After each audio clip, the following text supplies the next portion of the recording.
The term inflation is used by many people to mean rising consumer prices, regardless of the cause. Though most people are aware of non monetary causes, there is a tendency to scrutinize the quantity of dollars whenever prices are rising. Milton Friedman famously said that, quote, inflation is always and everywhere a monetary phenomenon. Bear with us as we go through a bit of theory. We will address the likely causes of Ukraine both on prices in the short term and on the financial system longer term. The cause of rising prices is not always monetary.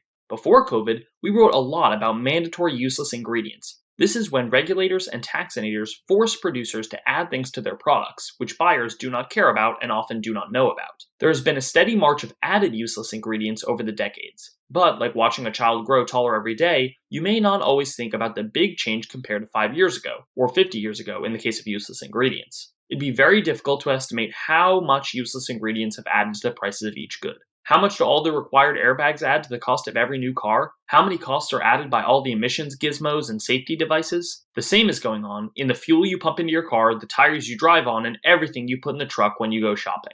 The cost of the useless ingredients is high and rising. Before COVID, this was the biggest driver of inflation. For a few years prior to the virus, another driver began to emerge: trade war. For us, this is a broader term than just tariffs, though there may have been many tariffs added in recent years. Some readers may assume that they are targeted at China due to its military threat, but there have also been American tariffs imposed on Scotch whiskey, Canadian lumber, and many other things. Like useless ingredients, the consumer is often unaware of tariffs and how they drive up the price of the 2x4s they buy, so they assume that the cause is simple money printing. Trade wars are not limited to tariffs. In the wake of President Trump's China policy, every corporate supply chain manager has been forced to rethink the jurisdiction risk of every supplier. They've been forced to embark on multi-year projects to change the mix of sources, reducing or eliminating suppliers in jurisdictions that are either out of favor today or at risk to become out of favor tomorrow.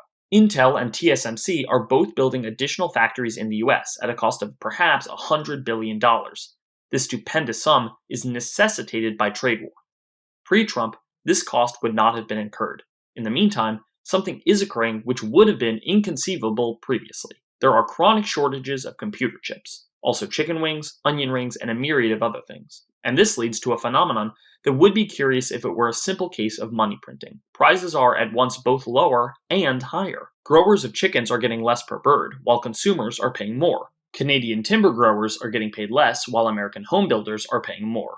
Russia is getting paid less for its oil and selling less volume, while freezing Europeans are paying more. This is what economic discoordination looks like: wider spreads, with both producers and consumers kept apart by a growing gulf. This leads to a third non-monetary cause of rising prices. The lockdown and its release have caused a sharp whiplash. It has hit shippers, truckers, and warehousers. Shipping costs skyrocketed. Shipping times stretched much longer, and they became unpredictable. Businesses have been scrambling ever since to try to somehow plan and keep generating revenues. Business models are forced to change.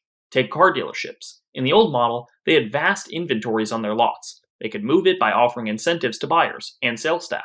In other words, low unit margin times high volume. Now they don't have many cars in inventory. They can sell cars at list price or higher, but it's low volume times higher margin. Would you rather be in the custom furniture business selling a desk that takes you 8 months to make for $60,000? Or in the furniture manufacturing business selling 10,000 desks that it takes your employees 8 hours to make for $600? Car dealers previously were limited by the number of buyers they could find. Now they're limited by the number of cars they can obtain. That's a pretty big change, and not for the better. There can be a non-linear synergistic effect between multiple non-monetary drivers of higher prices. For example, the UK passed a law forcing coal and oil-using industries, including power generators, to switch to natural gas. And it also passed a law banning domestic production of natural gas. The total impact on energy costs from the combination of both green energy restrictions is probably much greater than either alone. And there's another synergistic effect, with another driver. The turmoil in shipping and logistics pinches the UK supply of natural gas, with a further magnified effect on prices. And now, in the wake of Ukraine, it's increasingly dubious that gas produced in Russia will continue to be available in Europe or the UK. The price of natural gas at the Netherlands terminal is 13 times higher than the price of natural gas in the US. Food production depends on natural gas because fertilizer production depends on natural gas, so this will reduce food production. Speaking of food, Ukraine used to be a big exporter of wheat, accounting for 10 to 15% of global wheat exports. Will those exports continue? We suspect another big shock to the wheat supply is coming. On top of the shock due to the lack of fertilizer, the price of wheat is reflecting this already, having logged its sixth consecutive limit-up trading day. Here's a picture of the commercial airplanes in the air as of Saturday afternoon Arizona time. Obviously, there are no planes over Ukraine at the moment, also Belarus. There are some over Russia, but not to or from cities in Europe or America. Has anyone thought about the implications for air travel? At the very least, certain routes will become much longer, as the planes are forced to go around. Ukraine is a fairly large country, and Russia is huge. What will be the impact on trades of goods? We can be sure of these three things. 1. Goods will become generally scarcer, higher priced, less predictable, and more difficult to source and plan. 2. The ensuing increase in prices will be blamed on the Fed for printing too much money. 3. The root is actually non-monetary. It bears repeating that goods will become genuinely scarcer. On an amusing note, The Economist just sent us this article asserting that central banks should somehow ignore soaring energy costs due to Ukraine, but they must continue fighting homegrown inflation, which means that they recognize that central banks cannot change the growing scarcity caused by war or the effect, which is the rising price of energy, which implies that The Economist knows that war is a non-monetary driver of higher prices.